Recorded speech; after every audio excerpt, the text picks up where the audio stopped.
مالك؟ فيش شنو بشيبه؟ ما في حاجة. داسي شنو بشيبه؟ ما فيش. بشيبه دسيت حاجه يا مرة بشيبه ما دسيت دسيت حاجة.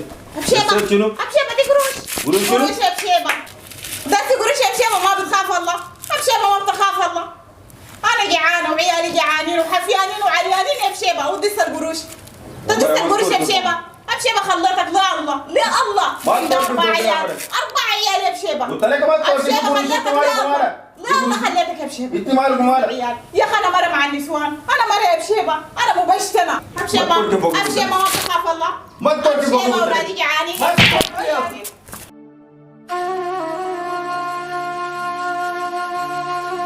بسكويت بسكويت يا حياتي شنو يا بسكويت؟ بسكويت قوم قومي قومي يا بسكويت. بشيبه خليتك لا الله يا بشيبه تلقوك تلقى يا بشيبه خليتك لا الله يا بشيبه خليتك لا الله يا بشيبه لا يا بسكويت بسكويت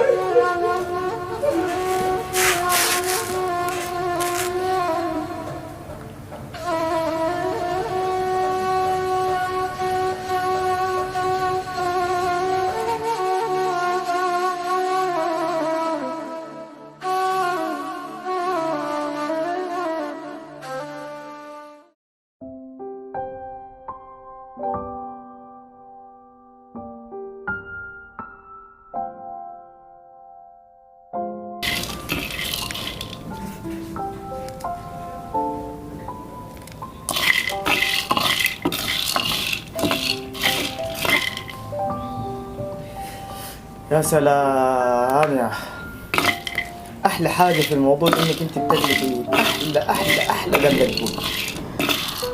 احلى لك الدنيا حبيبي انا. تسلم حياتي يا عارفه وانا بطبس في الموبايل والله بس وانت جنبي مشغول بيكي نسيت كلمه السر. ما في داعي كده حيمشي بعيد بجد؟ جد والله حياتي. الله يا رب كده يجعل كل الازواج زينا كده على ان شاء الله يا رب ان شاء الله. انا حبيت استغل الفرصه دي واجيب لك احلى هديه قبل كلام حبيبي. قاعدين شغالين شنو انتوا؟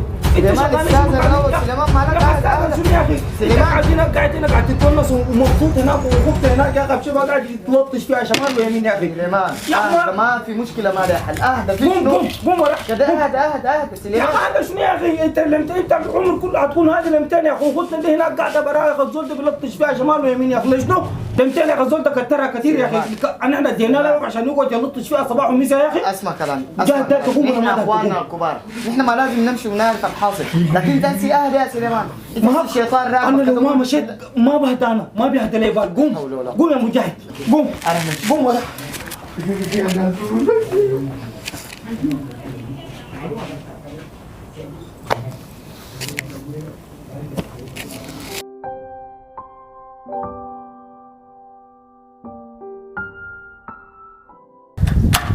انا الليله سليمان شق الباب اول. شق الباب يا اخي. شق الباب اول. شايفهم قلبهم ميت.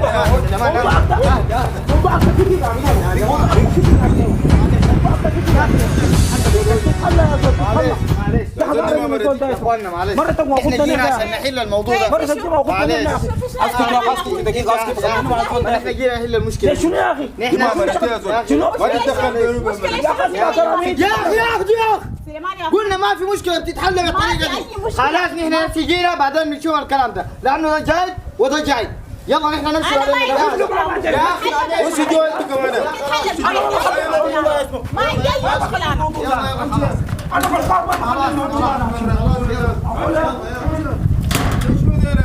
سبتونا ذا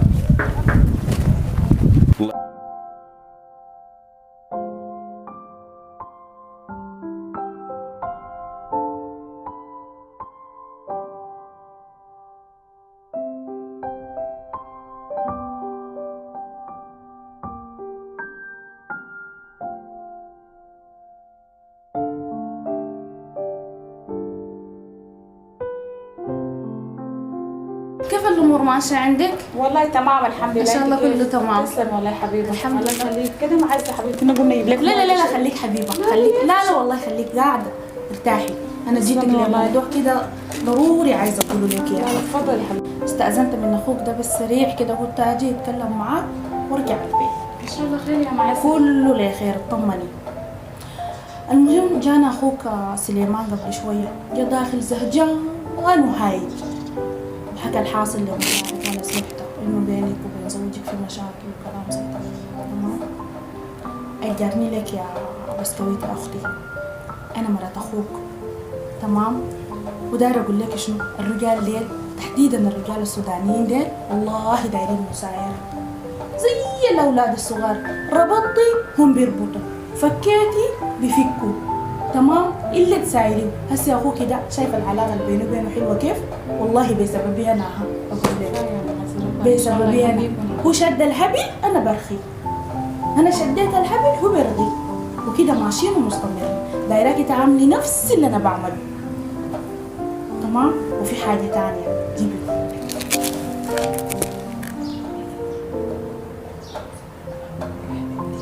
ان شاء الله. قلت كده؟ قلت كده. خلاص يا معز.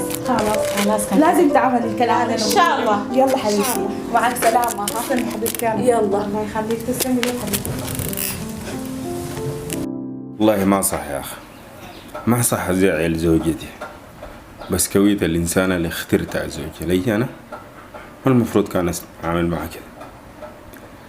أنا لابد لا ممكن أعتذر لها يا أخي، لازم أعتذر لها. أخذت من حقها كتير، قروش دي قاعدة ألمها لمنه ما عليها هي ذات.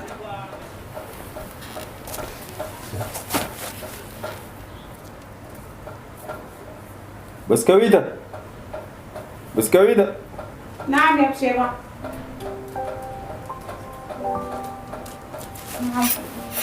قعد. أنا ناديتك يا بسكويتة عشان أعتذر لك، لأنه أخذت من حقي كتير. لا لا يا بشيبة، المشاكل كلها اتحلت ونحن رجعنا أحسن من أول. مشي ليهم اليوم كلها ظبطت. لكن من يوم الليلة أنا تاني ما بكر. إن شاء الله يا بشيبة، ربنا يسهل علينا إن شاء الله. طبعا الحمد لله الأجواء اتعدلت بين بسكويتة وبين أبشيبة الحمد لله. الحمد لله. نحن مع النسوان كمان، والنسوان أسرار، كده اختصبوا لا يصير من أسرارها. اي والله العظيم يا اخي، انا والله بصراحه كده انا والله يا اخي الزول ده انا ما اعرف ابدا معه منين. انا الزول ده والله متلون معه يا اخي، والله يا اخي تلونت واستعجلت انا بالشيء اللي حصل بيني وبينه. بس انا داير اعتذر له وما عارف ذاته انا الاقيه كيف اقول له شنو، اعتذر له اقول له شنو. لا هو الحمد لله اتصل علي ذاته وقال لي جاي. طبعا هي يعني المشاكل دي في البيوت رادة يعني. اي لا هي موجوده في البيوت. السلام عليكم. عليكم السلام ورحمة الله تعالى وبركاته. كيف حالك؟ تمام؟ كيف حالك يا كيف؟ تمام؟ الحمد لله والله. تفضل. ما شاء الله. الله يسلمك. كيف حالك؟ الحمد لله. لا لا ما شاء الله ما شاء الله والله ما شاء الله والله العظيم نورت والله. كيف اخباركم؟ تمام؟ كيف الأمور؟ الحمد لله والله. كيف حالك كويس؟ كيف يا اختي اخبارك؟ والله أنا كويسة. امورك كيف؟ كويسة والله. لا لا ما شاء الله والله ما شاء الله والله عيني باردة والله العظيم. طبعا يعني بصراحة كده يعني دي فرصة انه انا اقوم استغل الوضع ده. الحمد لله يعني تجمع القلوب الصافية مع بعض.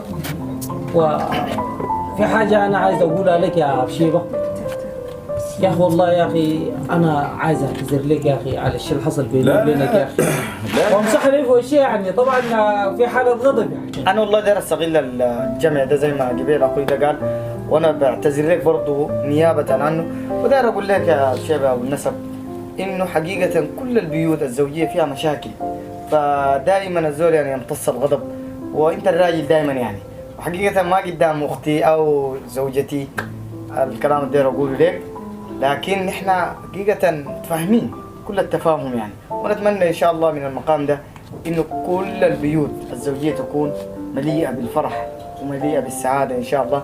حتى ليه؟ عشان لما نجيب عيال يمشوا على منهجنا وإن شاء الله يمشوا على طريقتنا إن شاء الله. طيب بالمناسبة دي نعم.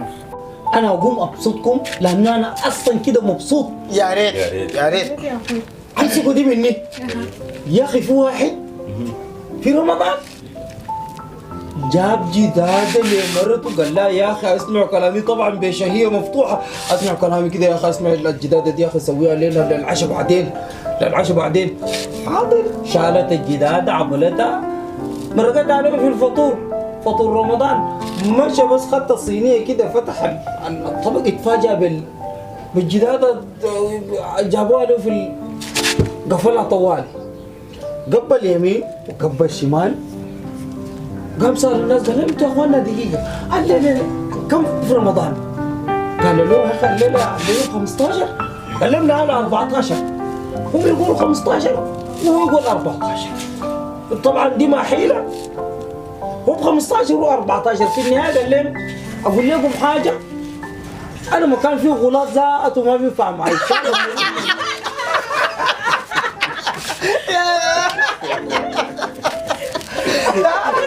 يعني كيف الجداد والله يا اخوي ضحكتنا يا اخي، نتمنى انه يكون يا اخوي لا الله ان شاء الله يدينا ان شاء الله كل البيوت تكون فيها كذا. يا سلام يا سلام.